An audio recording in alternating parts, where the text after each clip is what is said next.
Nyo sa DXBU 104.5 FM o sa mga Development Communication students sa Bukidnon State University.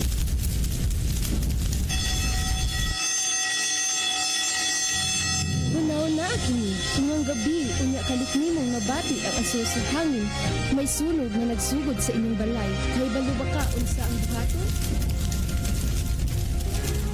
Buang kabalay ang nasunog matag tuig ug daghang kinabuhi ang mawala tungod niini. Apan ang maayong balita, kadaghanan sa mga nasunog kalikayan.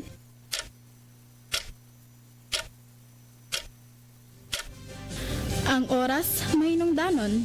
Aniya ang mga pamaagi aron malikayan ang sunog. Susiha ang inyong mga kordon o appliances. Ang dawtang cable makapahinabo og sunog. Ayaw biyae ang nagluto nga walay nagbantay. Ang gamay nga siga mahimong dakong sunog sulod lang sa pipila ka minuto. Ibutang sa hustong lugar ang mga sinagulan nga dali masunog ug ipahilayo ang posporo sa mga bata. Ug labing importante, sulay kanunay ang inyong smoke alarm. Ang maong tunog makaluwas sa kinabuhi. Dili magpaabot ang sunog, apan mahimo kang andam, matmangon, magamping ug panalipdi ang labing hinungdanon imong pamilya ug balay.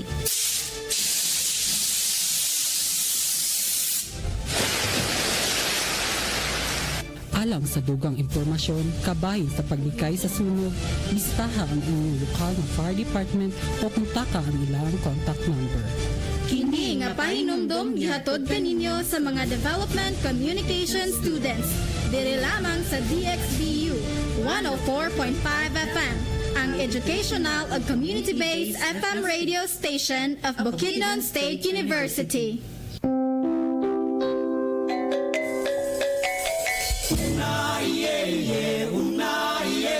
Bukidnon State University nagapadayon sa paghatag og dekalidad nga edukasyon alang sa tanang katawhan.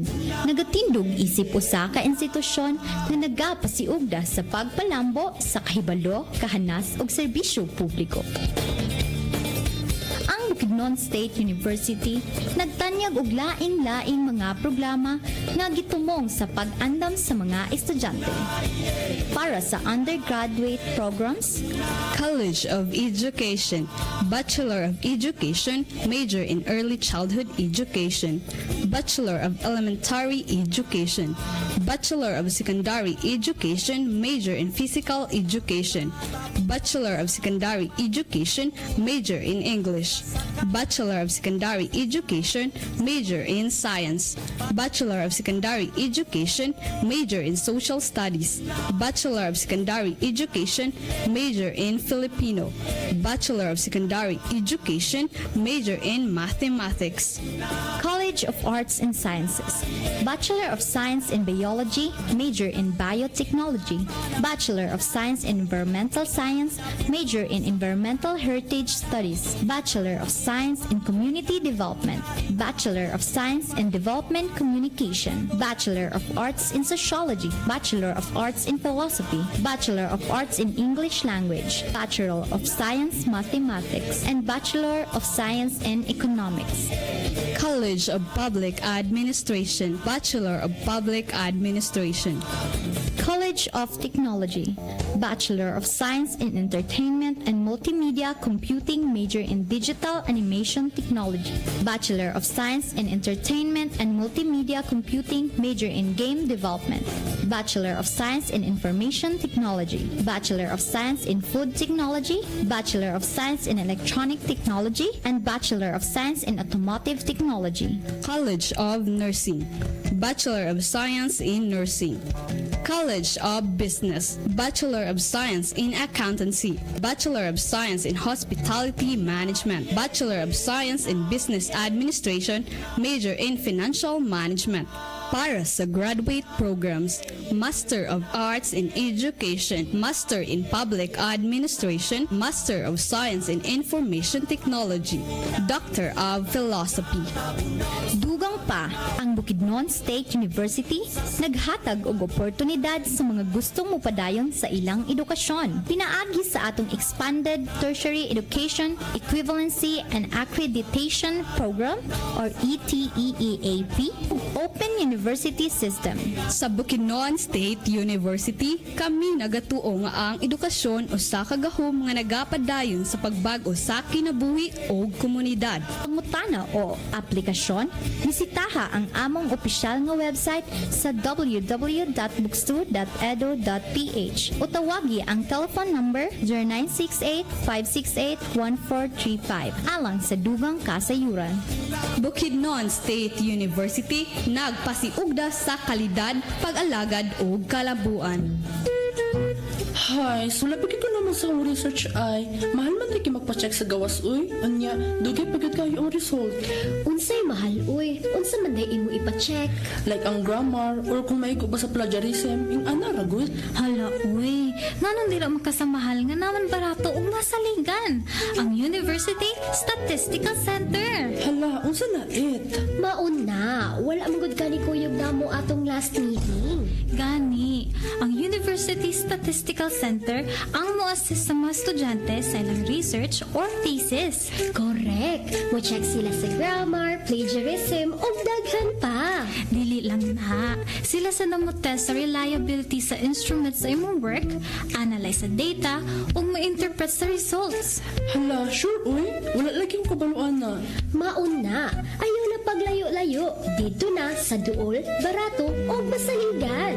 Hay, salamat kay mga ma'am. Naraman din yung doon. Laban, bisagoy kalaban.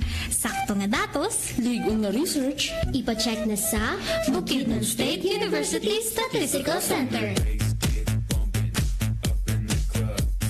Nangita ka ba og pang-edukasyon, informatibo o kalingawan nga mga programa? Paminaw na sa DxBU, ang opisyal nga istasyon sa radyo sa Bukidnon State University. Ang DxBU mao ang imong kauban sa tanan, gikan sa pinakabag-ong mga impormasyon sa pang-edukasyon hangtod sa mga istorya sa komunidad ug uban pa. Ang DxBU naghatag og laing-laing mga serbisyo sama sa public information dissemination, audio recording, program block time ug program guesting. Naghatag og impormasyon mahitungod sa pangkomunidad ug pang-edukasyon. Kung ikaw usa ka estudyante, magtududlo o usa ka residente sa lokalidad, ang DxBU adunay mga programa nga angay kanimo. Apil kami sa live shows, mga interview, guestings ug mga espesyal nga programa nga magahatag og inspirasyon ug impormasyon. Unsa pa man ang imong gihuwat, paminaw ug tan-aw sa DxBU, diin ang edukasyon ug komunidad magkauban. Paminawa kami sa radyo ug sa online live. DxBU ang tingog sa Bukidnon State University. Pilya na! Paminawa na! Dirita sa DxBU. Uy, Marie, murag stress kay ka. Unsa man? Okay ra ka? Basin ka daladala na kadiha og problema ha. Isulti baya sa amo ah. Hays, lagi uy, grabe kayong pressure sa eskwela. Daghan kayong paperworks ug deadlines. Sige na lang ko kabalaka, di na ko katulog. Ug murag, wala na ko'y gana sa tanan. Ambot na lang uy, wala ko kasabot sa kong gibati. Basin ti mailan na kana sa anxiety ug depression. Anxiety ug depression? Unsa na? Ang anxiety ug depression kay seryosong mga sakit na magdala og kasubo, tension sa lawas ug problema sa pagtulog. Pero daghan og pamaagi aron maayo ug maampingan atong mental health. Sakto. Himua nga hatagan nimo og oras ang imong kaugalingon pinaagi sa pag-exercise, pag-yoga, pag-meditate, pag-istorya sa imong pamilya ug suod nga mga higala. Kung kinahanglan, dili gyud ikaulaw ang pagpangita og professional help. Hala, mao ba? Salamat kay Tessa ug Bart. Karon siguro na gyud ako nga ampingan ako mental health nga mahimong layon ako sa depression ug anxiety. Ang depresyon ug anxiety seryoso, maong dapat atimanon. Ang pagpangayo og tabang timaan sa kusog, dili ikaulaw.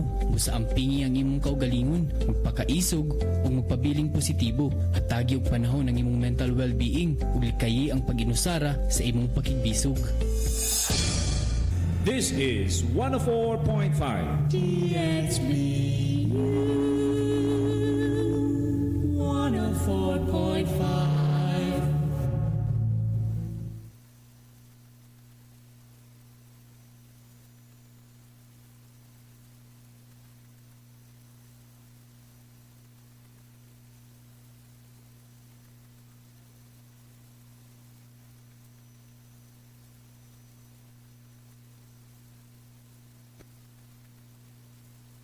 Nangita ka ba og pang-edukasyon, informatibo o kalingawan nga mga programa?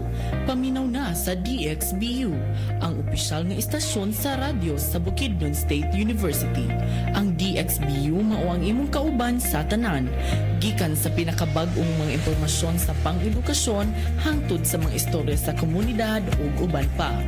Ang DxBU naghatag og laing-laing mga serbisyo sama sa public information dissemination, audio recording, program block time o program guesting. Naghatag og impormasyon mahitungod sa pangkomunidad o pang-edukasyon. Kung ikaw usa ka estudyante, magtududlo o usa ka residente sa lokalidad, ang DxBU adunay mga programa nga angay kanimo. Apil kami sa live shows, mga interview, guestings ug mga espesyal nga programa nga magahatag og inspirasyon ug impormasyon. Unsa pa man ang imong gihuwat, paminaw ug tan-aw sa DxBU, diin ang edukasyon ug komunidad magkauban. Paminawa kami sa radyo o sa online live. DxBU ang tingog sa Bukidnon State University. Pilya na! Paminawa na! Dirita sa DxBU. Uy, Marie, murag stress kay ka. Unsa man? Okay ra ka? Basin ka daladala na kadiha og problema ha, isulti baya sa amoa. Hays, lagi uy, grabe kayong pressure sa eskwela. Daghan kayong paperworks ug deadlines. Sige na lang ko kabalaka, di na ko katulog. Ug murag, wala na ko'y gana sa tanan. Ambot na lang uy, wala ko kasabot sa kong gibati. Basin ti mailan na ka na sa anxiety ug depression. Anxiety ug depression? Unsa na? Ang anxiety ug depression kay seryosong mga sakit nga magdala og kasubo, tensyon sa lawas ug problema sa pagtulog. Pero daghan og pamaagi aron maayo ug maampingan atong mental health. Sakto, himuang nga hatagan nimo og oras ang imong kaugalingon pinaagi sa pag-exercise, pag-yoga, pag-meditate, pag-istorya sa imong pamilya ug suod nga mga higala. Kung kinahanglan, dili gyud ikaulaw ang pagpangita og professional help. Hala, mao ba? Salamat kay Tessa ug Bart. Karon siguro na gyud ako nga ampingan ako mental health nga mahimong layon ako sa depression ug anxiety. Ang depresyon ug anxiety seryoso, maong dapat atimanon. Ang pagpangayo og tabang timaan sa kusog, dili ikaulaw. Busa ampingi ang imong kaugalingon, magpakaisog ug magpabiling positibo. Hatagi og panahon ang imong mental well-being ug likayi ang pag-inusara sa imong pakigbisog. Dagan kaayong lamok karon Mars, makuyawan ta basig dengue na ni. Mao jud Mars, delikado ba ang dengue kay sakit kini nga gidala sa lamok. Hala, unsa di ang timailhan sa dengue? Matod pa sa Department of Health, ang mga sintomas sa dengue kay taas nga hilanat, grabe nga kasakit sa ulo ug lawas, kasukaon o magsuka na jud, ug uban pang sintomas nga makapaluya sa lawas. Aron malikayan kini, dapat limpyo atong palibot, siguraduhang walay mga sudlanan nga napunduhan og tubig kay didto gapangitlog ang lamok. Labay og saktong ang basura kay mahimo usab kining lugar sa pagpuyo sa lamok. Aron mas protektado, magsuot ta og long sleeves ug likayan ang pagsulob og short. Gamita usab ang mosquito repellent lotion alang sa dugang depensa. Sa gabi mas maayo kung magamit ta og mosquito net para malikayan ang kagat sa lamok ug mas makatulog nga malinawon ang pamilya, labi na ang mga bata. Hala, grabe jud ay ang dengue. Salamat sa imong tabang Mars kay dako jud kini nga tabang sa akong pamilya.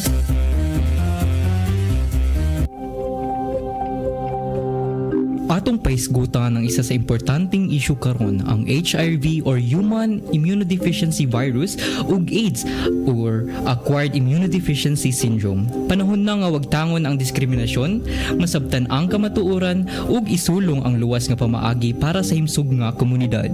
Nakabalo ba mo nga ang HIV usa ka virus nga moatake sa immune system ug kun dili matambalan kini mo resulta sa AIDS? Matod pa sa Department of Health, makatakod pinaagi sa mga lawas ng likido sama sa dugo, similya, vaginal fluids ug gatas sa inahan. Dili kini makatakod pinaagi sa ordinaryong kontak sama sa paggakos, pagkatol sa kamot o pagpaon sa usag-usa. Ang mga tawo nga adunay HIV mahimong mabuhi og taas og himsog nga kinabuhi kung sila makadawat sa tukmang pagtambal. Ang tinuod nga hulga anaa sa kahibalo ug diskriminasyon. Apan na ay maayong balita, ang HIV mapugngan, matambalan ug madumala kung naduna kita sa hustong kahibalo ug pagatiman. Protektahi ang imong kaugalingon pinaagi sa paggamit og kondom, pagpotes sa kasagaran ug pag-consider sa pre-exposure prophylaxis kung ikaw adunay taas nga risko. Kung ikaw naman adunay HIV, ang antiretroviral therapy or ART makatabang nimo nga mahimong himsog ug makapugong sa pagtakod sa uban. Ilisa nato ang paghukom ug pakigbisog uban ang kaluoy ug suporta. Tingob atong mawagtang ang diskriminasyon ug isulong ang luwas nga pamaagi para sa mas himsog nga komunidad. Pabili nga informed, luwas ug maluluyon. Atong hinumduman, knowledge is power.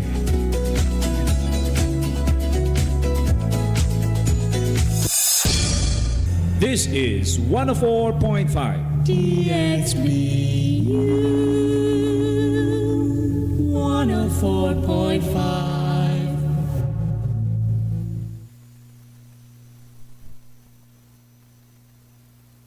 Paminaw, paglantaw ug pakigduyog. Nasayra nato sa miagi nga episode sa Share to Heal Season 4 ang hisgutanan bahin sa Climate Smart Governance, Innovating Education for Our Planet's Future. Sa episode 19, atong nadungog og nasinati ang kahinungdanon sa tema nga Climate Smart Governance, Innovating Education for Our Planet's Future. Sa maong panaghisgot, atong bisita nga si Dr. Rizal Ramdami mipadayag og kahayag sa mga isyu nga naglibot sa panginahanglan sa climate smart nga pagpangagamahanan og sa papel sa edukasyon sa pag-andam alang sa umaabot sa atong kalibutan. Iyang gipaamit ang mga pamaagi, polisiya ug inisyatibo nga nagtudlo sa kabatan-unan ug komunidad sa pag-atubang sa hulga sa klima pinaagi sa praktikal ug malungtarong solusyon. Gihisgutan usab ang papel sa teknolohiya, panukiduki o kolaborasyon sa pagpasiugda o bag-ong pamaagi sa pagtudlo o pagkat-on. Ang episode nagpasabot nga ang pagpanalipod sa kalibutan dili lamang taha sa pipila, kundi usa ka kolektibong responsibilidad. Pinaagi sa climate smart governance o inobatibong edukasyon, atong matukod ang mas lig-on, mas andam o mas malungtarong kaugmaon alang sa planeta. Paminaw, pakiduyog og atangi ang bagong season sa Share to Heal maglanog-lanog matag Miyerkules alas 9 hangtod alas 10 sa buntag diri lamang sa DXBU 104.4 FM og Facebook Live. Ang mga nakalain-lain nga hisgutanan aron kita tanan makaambit sa saktong impormasyon. Kini ang Pag-Ambitay daw ag Kaulian Share to Heal Season 4.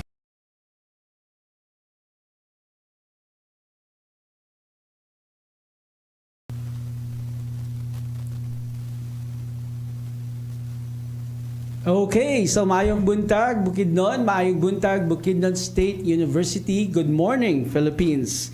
Welcome sa ika-20 nga episode sa Season 4 sa Share to Heal, Pag-Ambitay daw ag Kaulian, Inspiring Collective Actions for Sustainable Futures. Atong oras may alas 9:08 sa buntag adlaw Miyerkules, Setyembre 24, tuig 2025. Kini ang inyong partner sa kahanginan, si Walter Balane gikan sa Development Communication Department o sa Kalandang Tao Center for Peace Studies.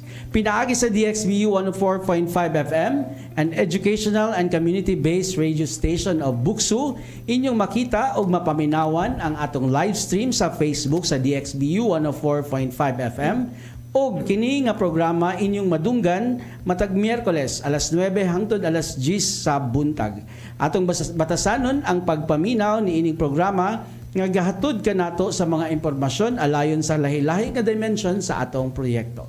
Yes, maayong buntag sa tanan, maayong buntag partner Waltz. Ako si Joanna Ruth Osorio Paloma from the Language and Letters Department og sa Information Unit. Kamutanan, welcome ni ining atong Share to Heal Season 4, Pag-Ambitay daw ag Kaulian, Inspiring Collective Action for Sustainable Future. This is a university-wide extension program of Bukidnon State University, the City of Malaybalay, and the 2nd Congressional District of Bukidnon. With the program leader, Dr. Joy Emirasol, our project leader, Dr. Karina Joanne B. Baroso, and Extension Director, Dr. Gemaline B. Paulikan. Alright, atong pagtimbaya sa atong mga kauban din sa Development Communication Department o sa research centers o sa tanan nga mga opisina sa atong main campus and satellite campuses apil ang annex campus sa Bukidnon State University. Among pagtibaya usab sa atong Smart University President Dr. Joy M. Berasol, VP for Academic Affairs Dr. Hazel Jean M. Abiwela, VP for Administration and Finance Mr. Dante S. Victoria Jr., our VP for Culture, Arts, Sports, and Student Services, Dr. Lincoln B. Tan, and of course, our VP for Research, Extension and Innovations, Dr. Karina Joan B. Barroso. Mayong buntag usab sa tanang Smart BukSU employees and students, ug sa tanan natong aktibong mga tigpaminaw sa atong programa diri sa DXBU 104.5 FM, ug mga viewers nato sa atong FB Live. Mayada, aldaw, ta inyo alan. Maayad ha aldaw daan, partner. Mga higala, kamo na minaw sa DXB 104.5 FM ug sa atong tulumanon nga Pag-Ambitay daw ag Kaulian Share to Heal Season 4, Inspiring Collective Action for Sustainable Future. Sa Pag-Ambitay ug paghiusa, kalambuan, makabota. Wata nakadungan daw. Lagi, pero okay na. Okay, sige. Sa Pag-Ambitay o paghiusa, kalambuan, makabota. Okay. So mga igala, ang among pagdasig no kaninyong tanan nga mututok sulod sa isa ka oras nga hisgot-hisgot. Diri karon sa atong programa, uban ni kami sa hisgutanang kinaiyahan og media literacy. Karong buntaga, sayron nato ang nagpaluyo nga epekto sa kinaiyahan sa atong paggamit og online nga mga kahimanan. Dako ang maigo sa atong hisgutanan karon, Ma'am Jo, no? Partner Jo, no, kay kung ato ni siyang itapad sa mga sustainable development goals, maigo nato ang Sustainable Development Goal number 12, responsible consumption and production, 13, climate action, 9, industry, innovation and infrastructure, 7, affordable and clean energy, and of course, sustainable number SDG 4, quality education, which means digital literacy that includes environmental awareness. That's right. Daghang salamat ni Ana, Partner Waltz. Ako tong i-translate ang gisulti ni Pastor Waltz.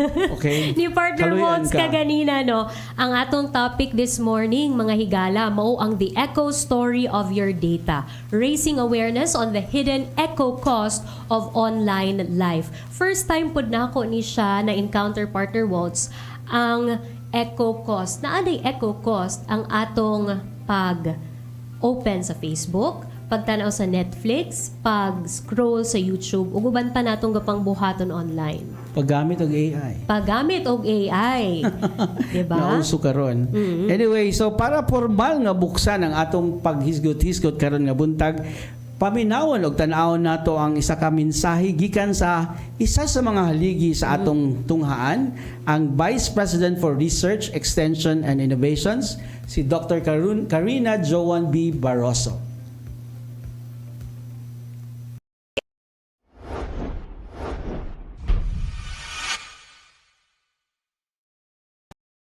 Maayad ha daw inyo alan. Good day everyone.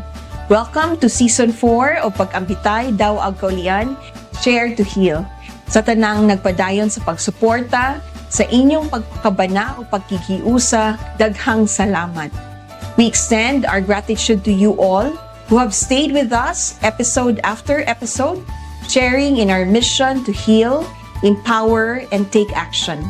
Because of your unwavering support, we are more inspired than ever to bring you relevant, action-driven discussions that directly contribute to achieving the Sustainable Development Goals.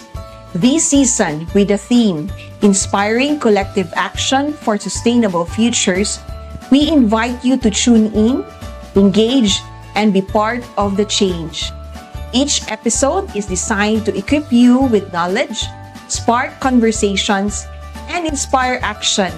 Because real transformation begins with awareness that leads to collective actions. Know that Share to Heal is not just a program. It is a call to action, a challenge to be aware, to care, and to move for the greater good.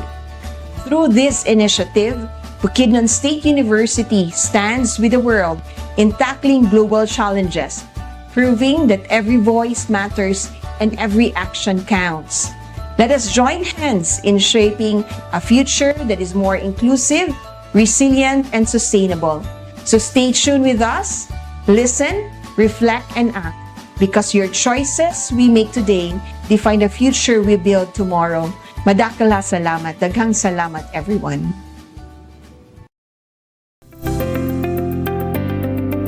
Alright. Daghang salamat, Dr. Karina Joan V. Barroso, ang atong BPRE. Yes. Og sama sa atong giingon sa unahan partner ang atong topic karon, atong giuluhan og the eco story of your data, raising awareness on the hidden eco cost of online life.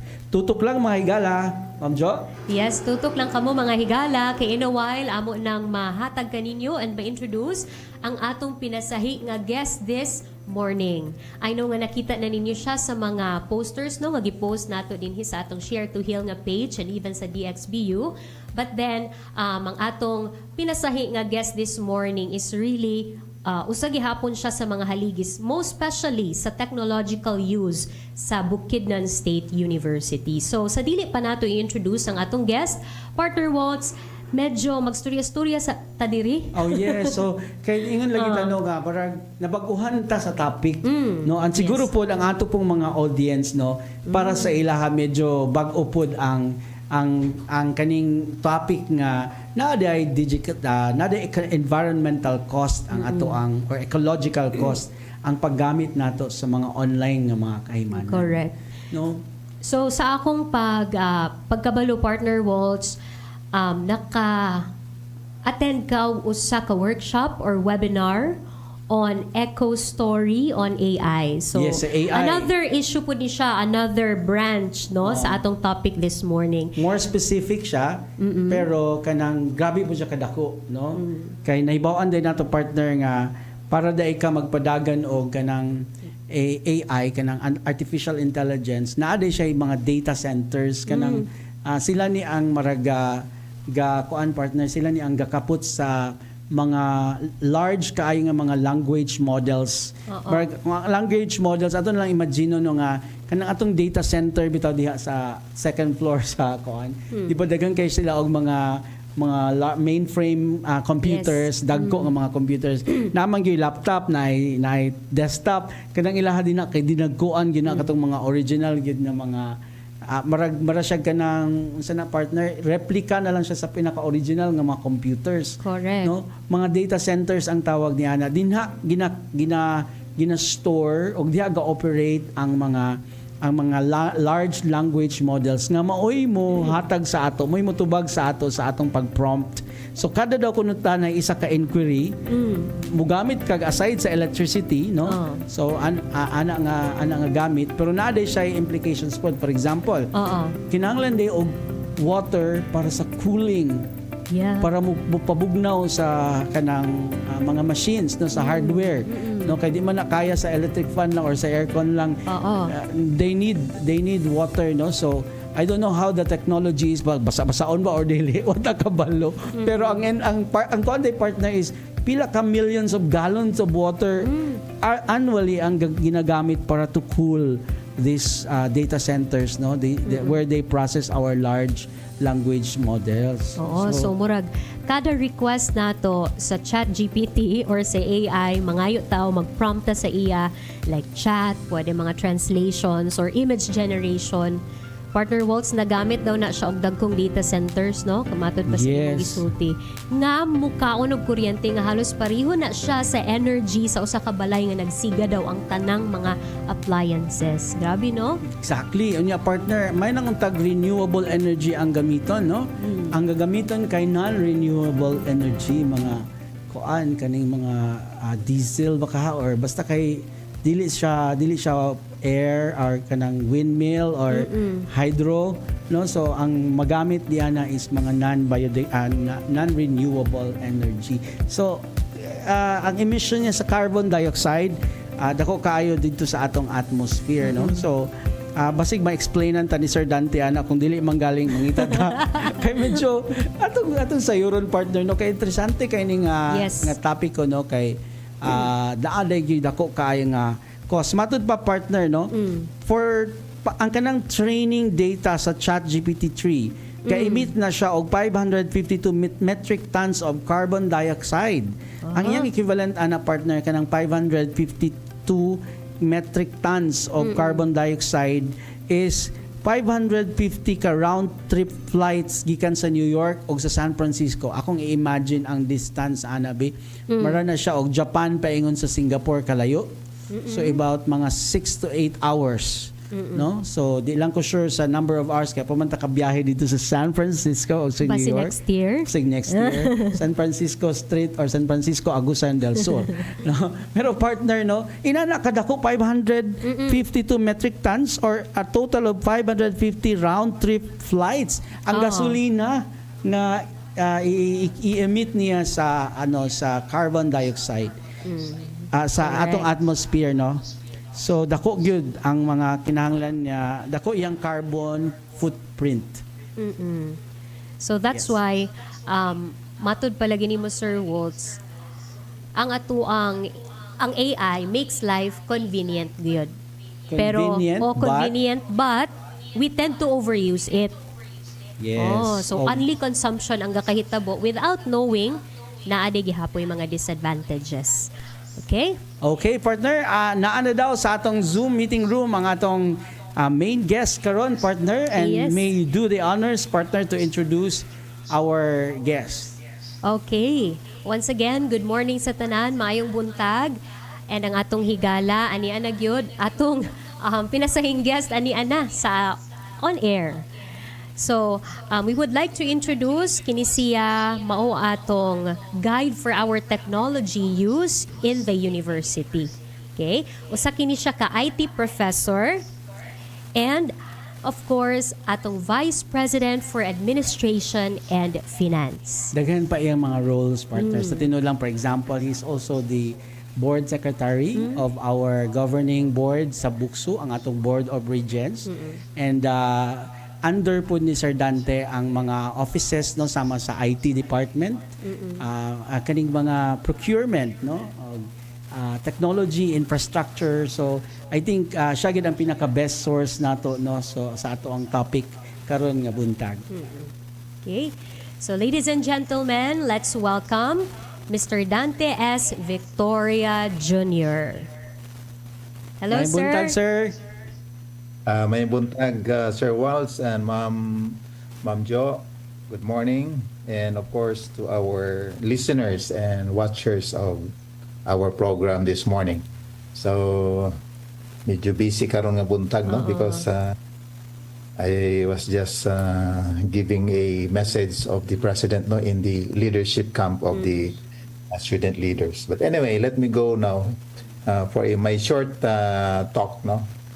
About the hidden cost of our online lives. No, this is what we call as the digital pollution in 2 words. No, now let me. I heard some of your sharing a while ago. No, about those are true. Those are facts actually about the cost of our being online. No, now let me ask you. How many hours do you think the average Filipino spends online every day? Any guess? Naku. Ay, so sorry. 9 hours? More. Around 9 hours, no? That includes, that means in the 24-hour cycle, no? Filipinos has been spending, not only in, I'm not talking only about the use of phone, but there are several other ways that we are also connected, like our TV, no? So that's the fact, no? 9 hours. That's among the highest in the world. 9 hours of scrolling, streaming, or chatting, or even shopping through Shopee and working online. So every click, every video that we stream, every file that we upload has a hidden environmental cost. And that cost is what we call digital pollution. No? So it is invisible. You won't see smoke or trash piling up in front of your house, but But behind the scenes, our online lives are leaving a heavy footprint on the planet. No? So it's a digital pollution. There are three aspects, no, about digital pollution. So first, there is the carbon footprint. Now, all our data, the photos, the videos, the emails are stored in massive data centers. No, I was listening to you. You mentioned about data centers or server farms. No, and these centers runs 24/7 and consume huge amounts of electricity, and much of it is still coming from fossil fuels, or non-renewable, kind of fuel. No? But I have seen some, no, especially these big data centers like the data center of Apple. They are all operating in a solar energy, which is a good thing, no? Because some are not yet in that stage, no?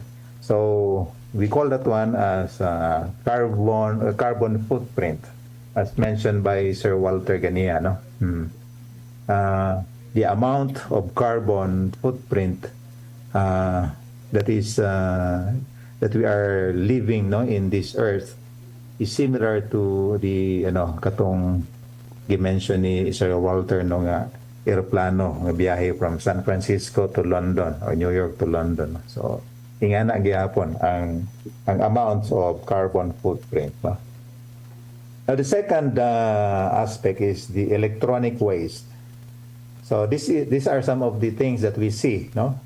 Every time we upgrade to the latest phone or laptop, the old one often ends up in landfills, leaking toxic chemicals, no?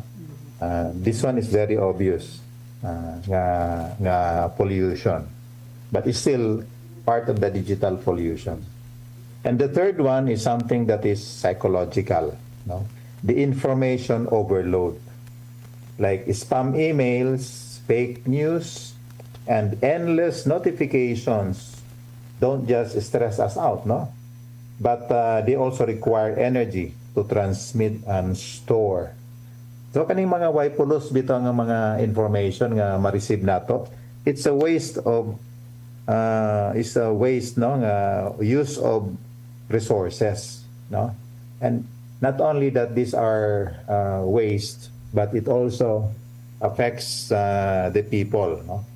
So that's why it's called information overload, no, nga aspect of digital pollution, no?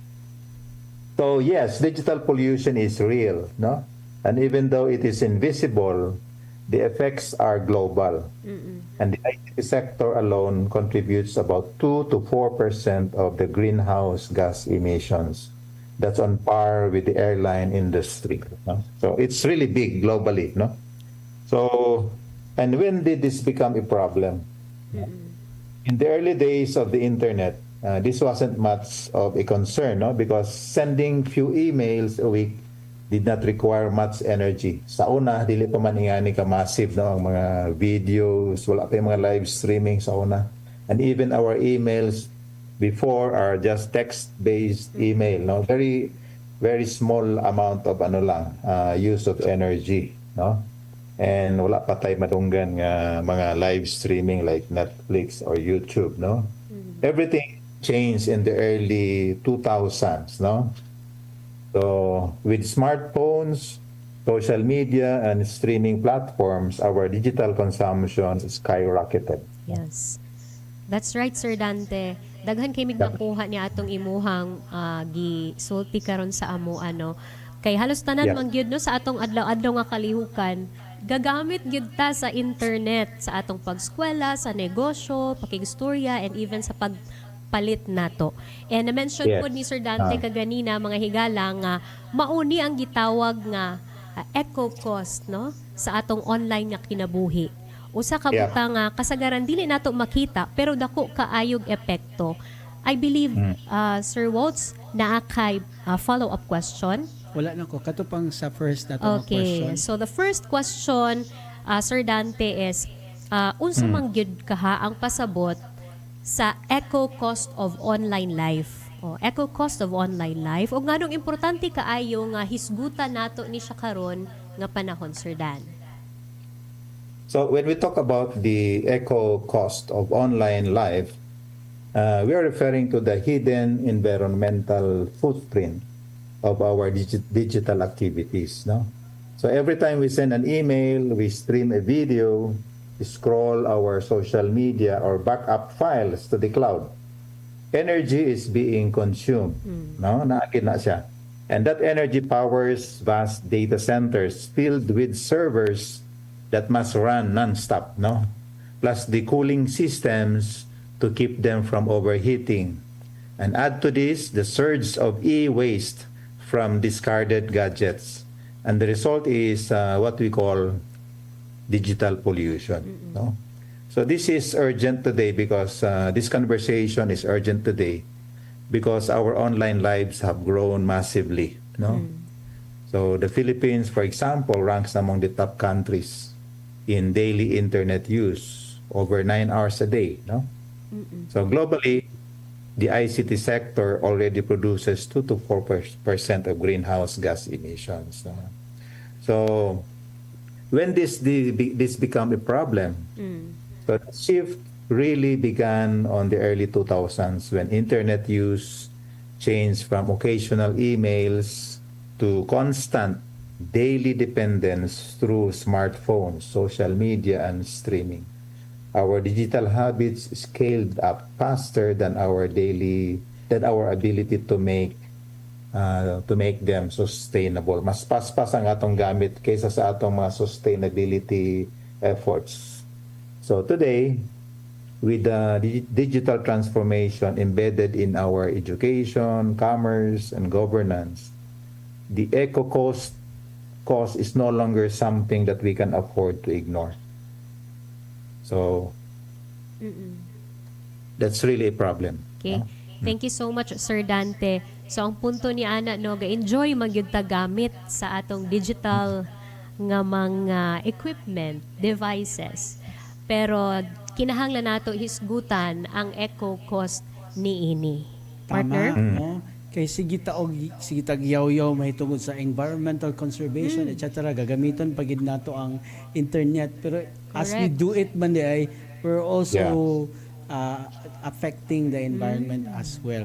Anyway, Sir Dan, it's not actually too late man kay naa naman di ay siya sa atong plano sa atong national government, naa sa master plan sa atong national government from 2023 to 2028 nga ang gitawag nga digital transformation. Apil di ay niani ang dapat mulihok no ang mga ahensya sa mga pagagamanan, apil usab ang mga state university sama sa BukSU. Apan sa atong nasayran sir, ubay-ubay sa mga ahensya nga ni og atong mga SUKS pod apil siguro na wala pa daw gitawag nga sustainability metrics. Kita sa BukSU na kaduog na ko ani. And matud pa nga dapat kuno naka-embed ang digital transformation diha sa proseso sa pangagamanan no, from planning, procurement, and budgeting. So akong pangutana sir, isip BP nato for admin and finance.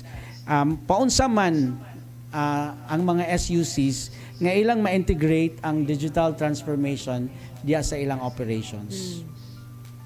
Okay, thank you Sir Waltz. No?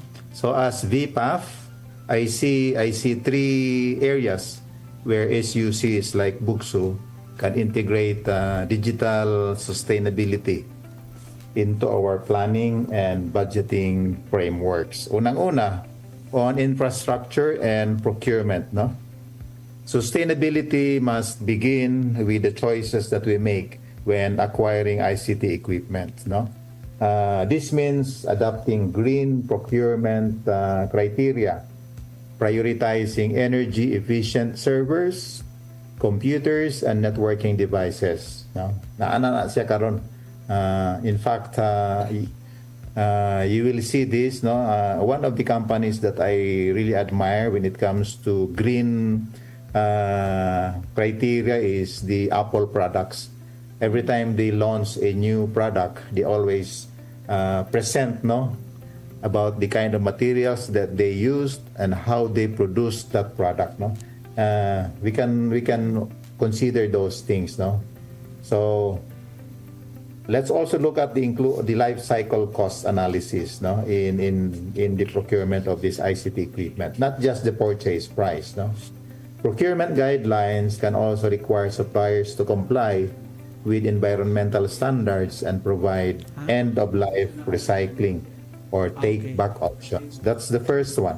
Second is on our operations and resource management. Ako masagsala kay dinanghag. We can institutionalize IT sustainability metrics in our annual plans, like power usage effectiveness for data centers, device to user ratios, and e-waste reduction targets.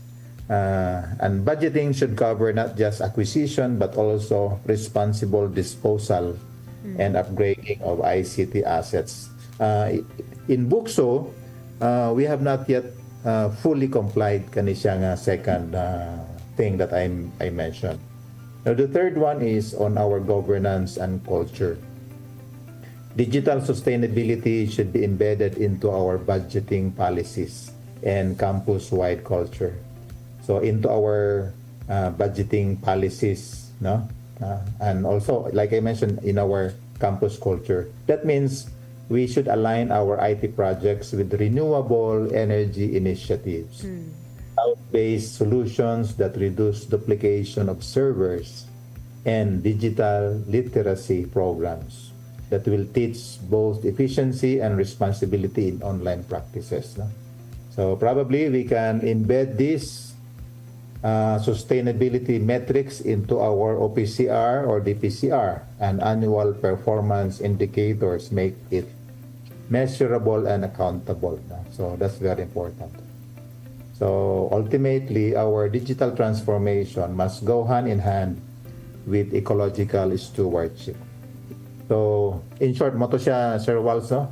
But as part of my re-entry plan, no, after our Wharton course, no. Congrats, sir. Thank you. As part of my re-entry plan is to make a digital transformation roadmap, no, for BukSU.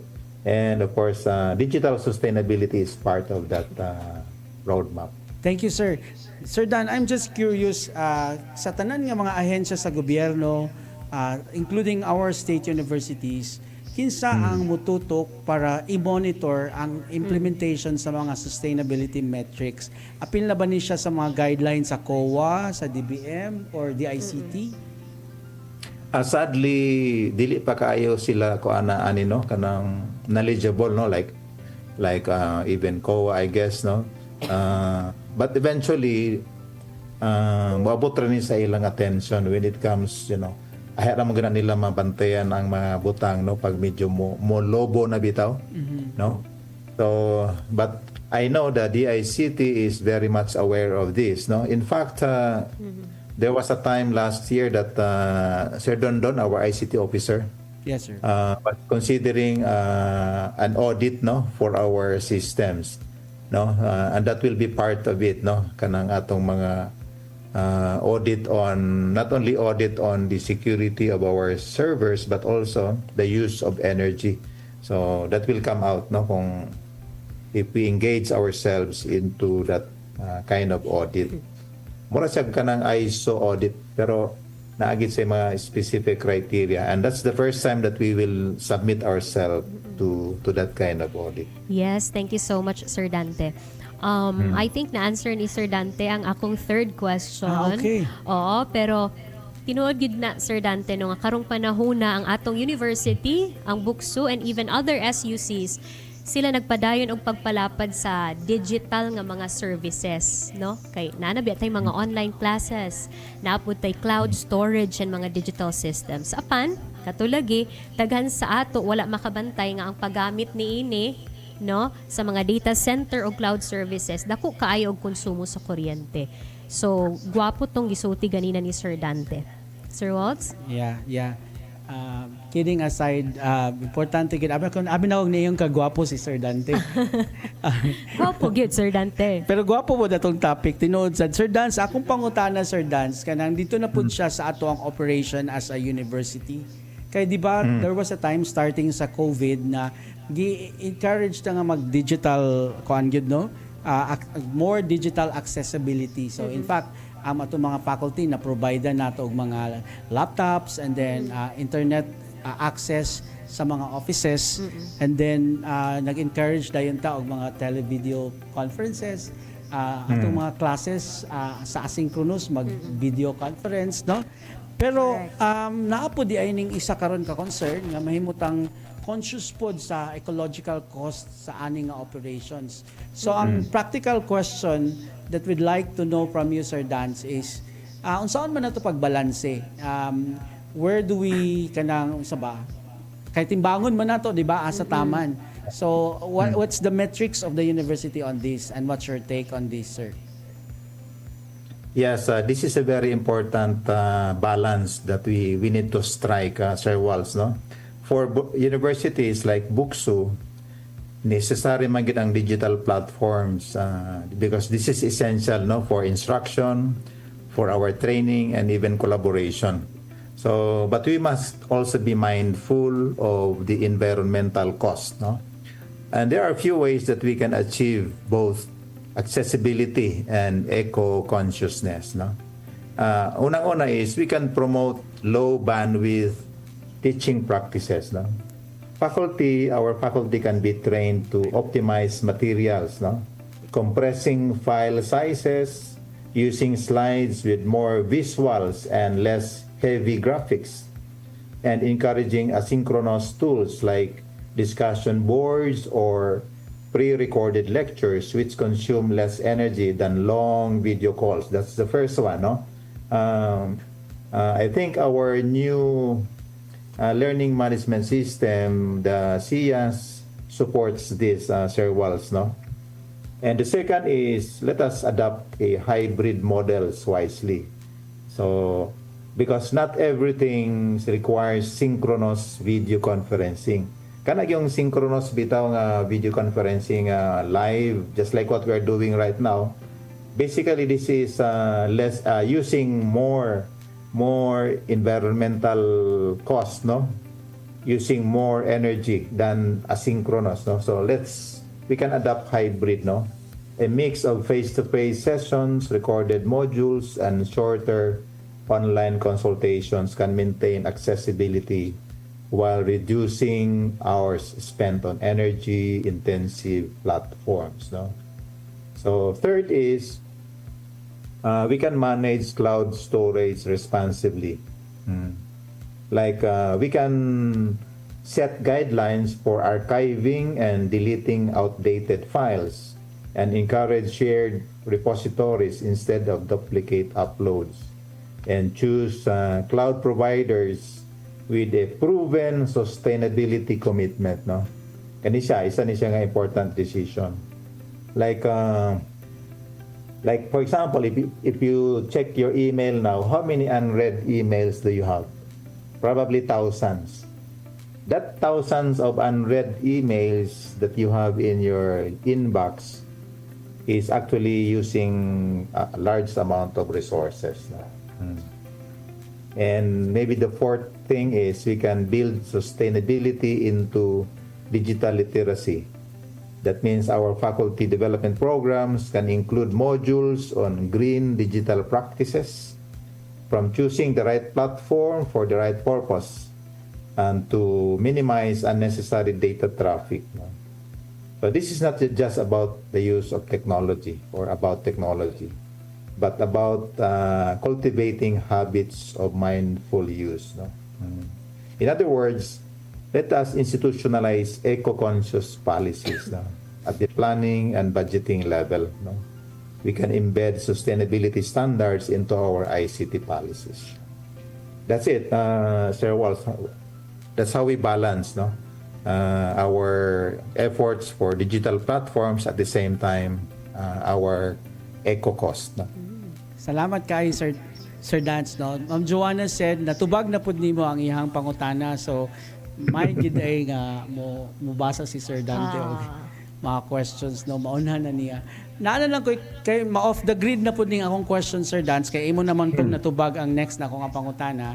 Ako na lang kay, since you mentioned na BukSU has been implementing some of these measures, and ang ako na lang siguro is, so far, what have we learned from doing these kinds of steps, these measures?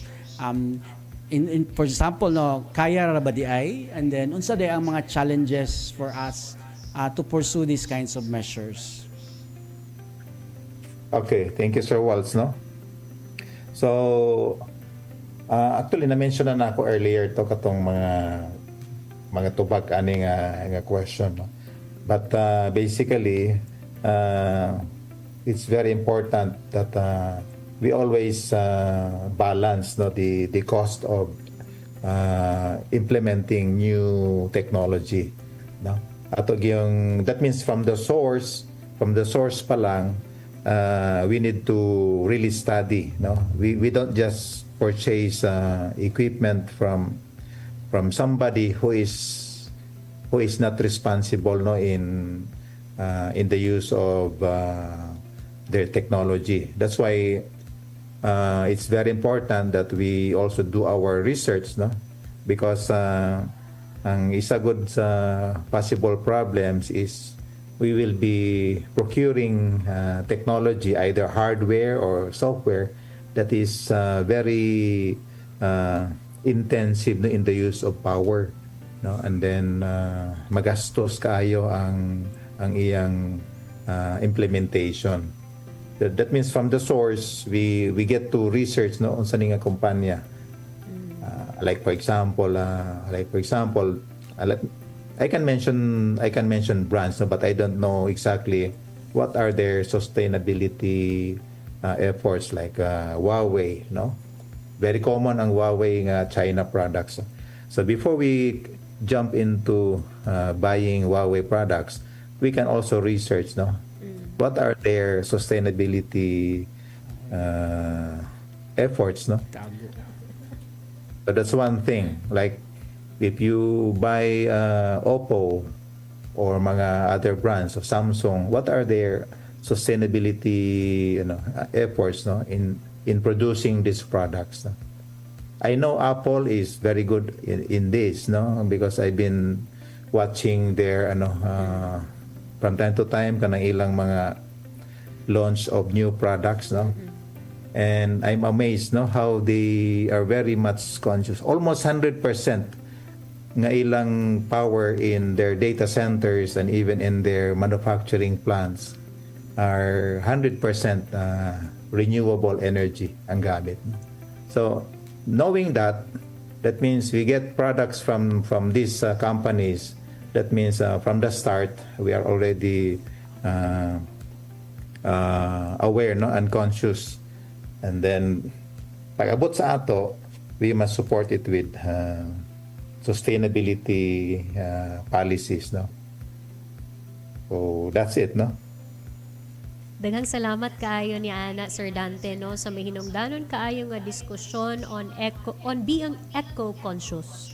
Okay, so ayaw saghawa, Sir Dante, kay aduna kami gi-prepare nga mga field reporters gikan sa atuang mga estudyante. For our segment 2, Share to Care, atong i-welcome Ma'am Rob Mary Chris Agnes V. Candano. Good morning. I am Rob Mary Candano, your social media research part. Back to our guest speaker, Mr. Dante S. Victoria. And thank you so much, sir, for giving us better understanding about the hidden eco-cost of our online life. Sir, we have invited electronics technology students to give questions related to our topic today. Good morning, sir. I am Ronald Aldayunot, and I'm from BS Electronics Technology. And my question is, may we know what practical measures are currently being implemented at Bukidnon State University to make its data management systems and online services more environmentally sustainable? In addition, what major challenges hinder the university or even other institutions from fully transitioning clean energy solutions?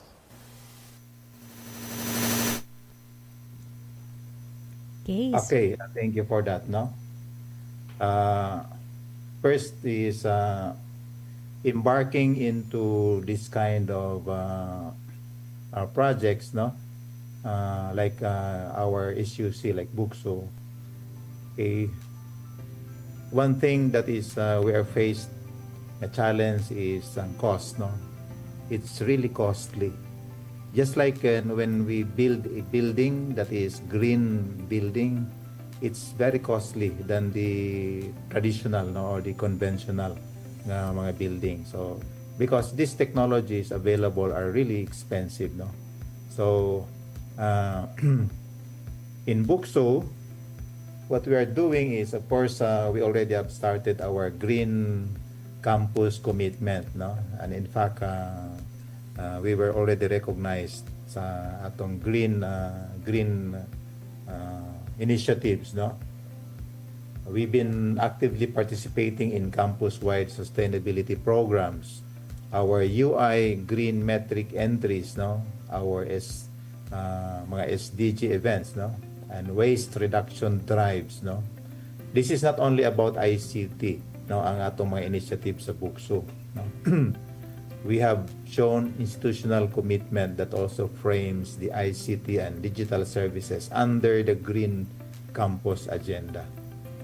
And we just also had our energy efficiency audit, no, with the Department of Energy, and we were able to get 3 stars, no, for our energy efficiency initiatives in BukSU. That means all our lights are LED, and we're also having some solar panels in some of the buildings.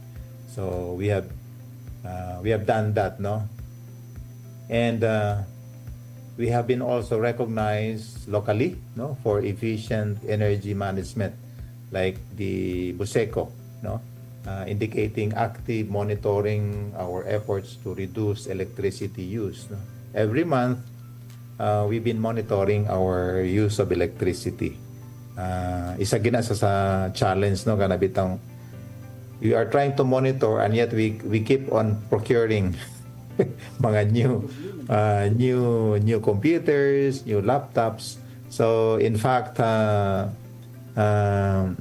we've been controlling na kaning ubang mga buildings nato nga dili na i-convert into offices, because offices will eat more electricity than the usual classrooms, because originally our buildings are designed as classrooms, especially sa uban diri nga mga buildings, but we converted them into offices. So that's one challenge, no, but we also need offices. So, and also we have this IT Smart BukSU initiative, no, that covers our green initiative, no? So bottom line, BukSU is formally engaged in campus sustainability. We have rankings, we have SDG campaigns, and has recently begun energy efficiency audit with the Department of Energy. So these are both our necessary steps to make data management and online services greener, no? But we are still far from what we want to achieve, no, nga 100% green. Okay. Thank you. Daghang salamat, Sir Dante. Actually, aduna pay second question ng atong mga estudyante, pero imuha na kining na answer ato gihapong i-flash ilang question basi naa pa kadayoy madugang nga itubag. Here's our second question. Good morning, sir. I'm Rexter Lenario Balutic, a student from BS Electronics Technology. My question is, students are among the heaviest users of online platforms such as Netflix, YouTube, TikTok, and Facebook. Given that Filipinos spend over 9 hours online daily, and that streaming services contribute significantly to carbon dioxide emissions, what practical steps can students take to lessen the environmental impact of their digital habits? Thank you, no. Thank you for that question. Although, like Ma'am Joanna mentioned, I already answered some, or maybe the big part of that question. But practical steps that you can do as students, mura magud karon og kanang nahimo natong habit no nga every time naka-standby lang ta sa lobby, sige kag scroll, sige kag sige kag butingting bitaw sa imong cellphone. And that's a bad habit, no? So that's one thing that you can control, no? That means you need to control yourself na kung ga-standby ka waiting for somebody in the lobby, then buhi ang imong cellphone, put it in your bag or in your pocket, no? So kana siya. But of course, more practical steps is if you are streaming like Netflix, maybe you can lower video resolution. Although I know you will react no kay wa may nada pod sir kung ang video is nara sa 480p. May gitong 1080p or 4K gani kung mahimo. But remember, the higher the resolution will eat up a lot of resources in the cloud, no, or even ang atong mga data servers, no. If you cut your streaming to 480p to 720p, you will be cutting 50% sa use of energy, no? And probably you can download instead of stream repeatedly, no? So if you rewatch a video, download it once or use offline mode in apps, no? So kung sige nimo na gatanaw-tanawon, i-download na lang na siya. Ayaw na paggamit og online, no? And if you have Wi-Fi, you better use Wi-Fi, not mobile data. Because if you stream over 5G, it will consume more energy per gigabyte than the fixed line Wi-Fi, no? And the second is digital minimalism. Katong sulti na ganiya. Maybe you unsubscribe and clean up your feeds, no? And mindful scrolling. Okay, set time limits or no scroll hours, no? In your day, no? And of course, ang imong device dapat efficient. You use power saving settings and you extend your device lifespan. No? Repair, kung dili bitaw ka ng di na nako gusto magpalit na po kag bago, then you trust your kung kaya pa repair it or reuse it, no? Or maybe hand over to your brother or sister, no? So those are some of the practical things that I can share to you. Okay, daghang salamat Sir Dante. Daghan kay mig natun-an karong buntaga, most especially niining atong topic na being eco-conscious, no? Our eco story. So before nato buhian si Sir Dante. Actually Sir Dante naa pa mitulok ang mga questions nga gi-prepare para sa imo pero wala na gid tay igo nga panahon. Sir Dan, pwede ba namo makuha ang imong final message para sa atong mga tigpaminaw, atong viewers, mga estudyante and avid listeners? Okay, thank you, Ma'am Jo. We should be responsible users, no, of our technology. Of course, every year or every month we are improving and we are seeing a lot of new technologies. But let us always be mindful of our Mother Earth, no? You probably think that kanang imong gamay-gamay nga cellphone wala ra ni siya, di ra ni siya makita, no? Murag wala lang ni siya, no? But if you think globally, that will contribute to the bigger percentage of carbon emission, carbon footprints, no? So let us be responsible users. That means even nobody seeing you doing it, like, because nobody will observe you when you delete your emails, your unread emails. Nobody will see it, no? But in your own ways, you know that by deleting unread emails, like thousands of unread emails, when you delete it, you have contributed to lessening the carbon footprint. That means you have contributed by lessening the use of data centers in keeping your unread emails. So you are really contributing to the greater effort now globally. So I think that's the main thing that I would like to share to you this morning. Be responsible users of our technology. Okay. Karon mas grabe na because AI, if you just train the AI model, that will take a lot of power, no, in the data centers. So kanang sige ta gamit sa mga AI, that's one thing. But that's why we need to be responsible because somehow from time to time we will be using AI. Just be responsible of it. Thank you. Alright, daghang salamat, Sir Dante S. Victoria Jr., our BukSU Vice President for Administration and Finance. Daghang salamat, Sir Dante. Salamat, Sir Dance. Thank you, Ma'am Jo and Sir Waltz. And now, mga higala, para sa ato ang moment of inspiration and creativity. Yes, we believe in celebrating the creativity and resilience of our students. Get ready to be amazed for our next segment, Share to Inspire.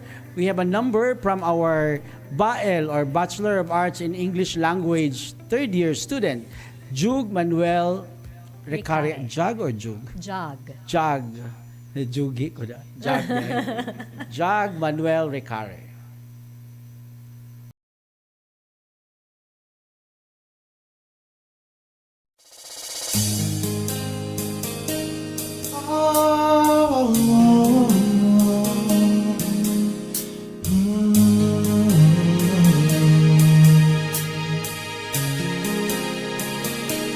Our little conversations are turning into little sweet sensations, and they're only getting sweeter every time. Our friendly get-togethers are turning into visions of forever. If I just believe this foolish heart of mine, I can't pretend that I am just a friend, 'cause I'm thinking maybe we were meant to be. I think I'm falling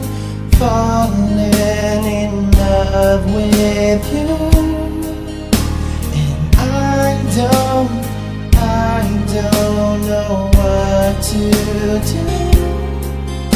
I'm afraid to turn away, but I say it anyway. I think I'm falling for you. I'm falling for you. Whenever we're together, I'm wishing that goodbyes would turn to never, 'cause with you is where I always wanna be. Whenever I'm beside you, all I really wanna do is hold you. No one else as you has meant this much to me. I can't pretend that I'm just a friend, 'cause I'm thinking maybe we were meant to be. I think I'm falling in love with you, and I don't know what to do. I'm afraid to turn away, but I'll say it anyway. I think I'm falling in love with you, and I don't know what to do. I'm afraid to turn away, but I'll say it anyway. think I'm falling for you. I'm falling for you. I'm falling for you.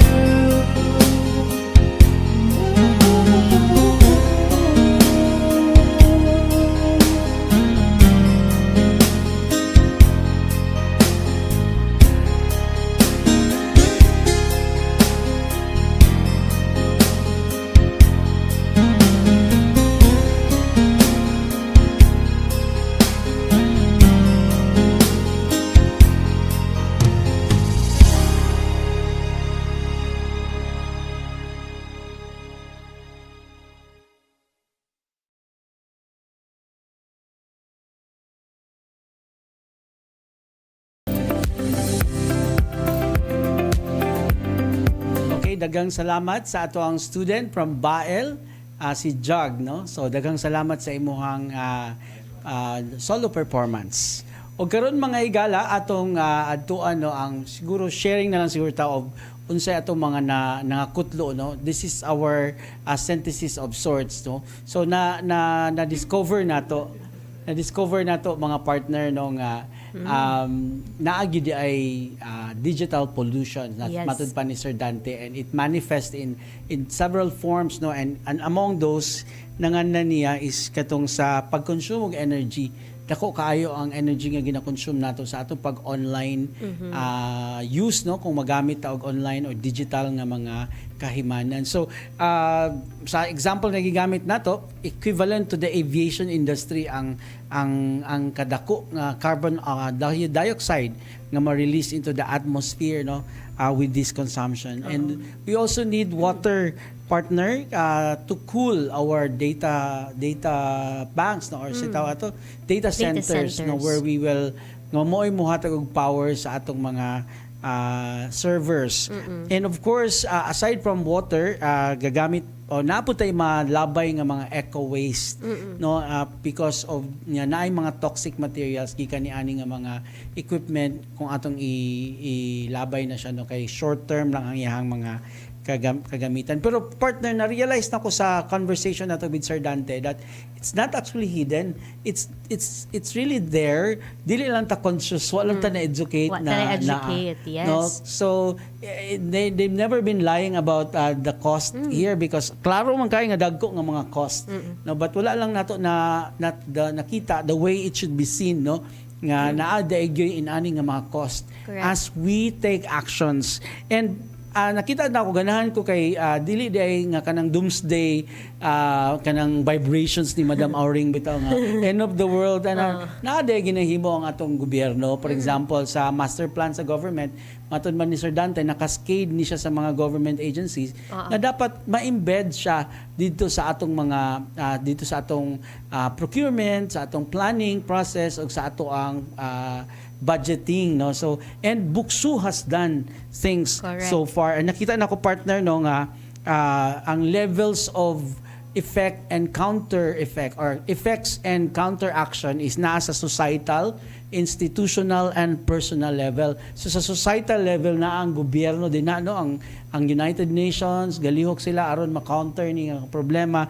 At the institutional level, our government, through our state universities and colleges, for example, we're doing a lot of things para makapili data og mga actions nga gikan pa matud pa ni Sir Dante, gikan sa source, no, gikan sa mga nag-create ani nga mga equipment, kung gasunod ba sila sa mga sustainability metrics, no.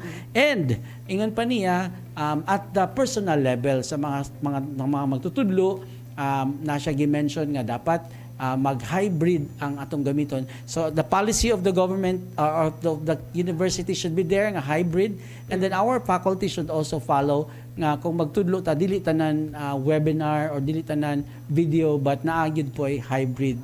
And at the personal level, sa mga estudyante, ingon pa niya, na-mention gito niya, no, nga kung nagtambay ka din ayaw sige scroll sa imong laptop, imong cellphone, no, because that is a bad practice. So we're not only calling this attention, this topic is probably mahimo ni siyang mahimong discussion na ni sa ubang institutions. No, we have spilled the beans here na naday dapat lihukon ang mga institutions and ang individuals to counter what we call the echo cost of online use.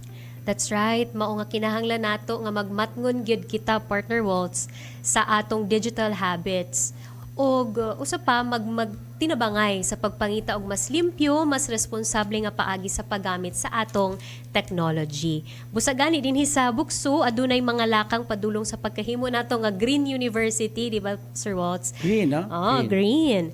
Sama sa kaning atong waste segregation, mga tree planting programs, energy saving campaigns, ug uban pa. So kini nga mga initiatives mga higala nagpakita nga posible gyud nga iuban ang digital innovation og environmental stewardship, no? So balanse dapat balanse sila.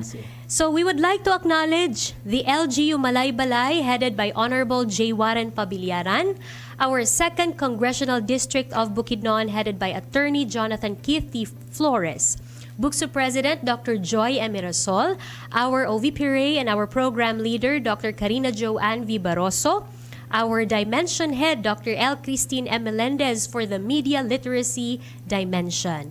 And of course, ang tanan Technical Working Committee of the Share to Heal Season 4. By the way, mga higala, kini si Joanna Ruth Sario Paloma.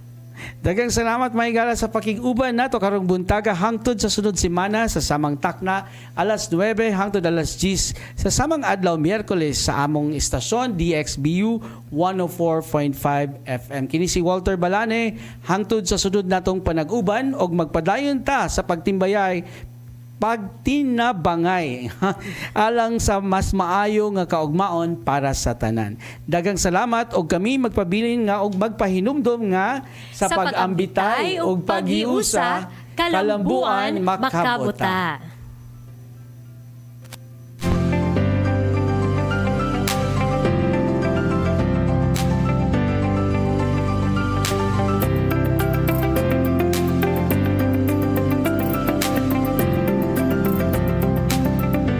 Ka ba og pang edukasyon, informatibo o kalingawan nga mga programa? Paminaw na sa DXBU, ang opisyal nga istasyon sa radyo sa Bukidnon State University. Ang DXBU mao ang imong kauban sa tanan, gikan sa pinakabag-ong mga impormasyon sa pang-edukasyon hangtod sa mga istorya sa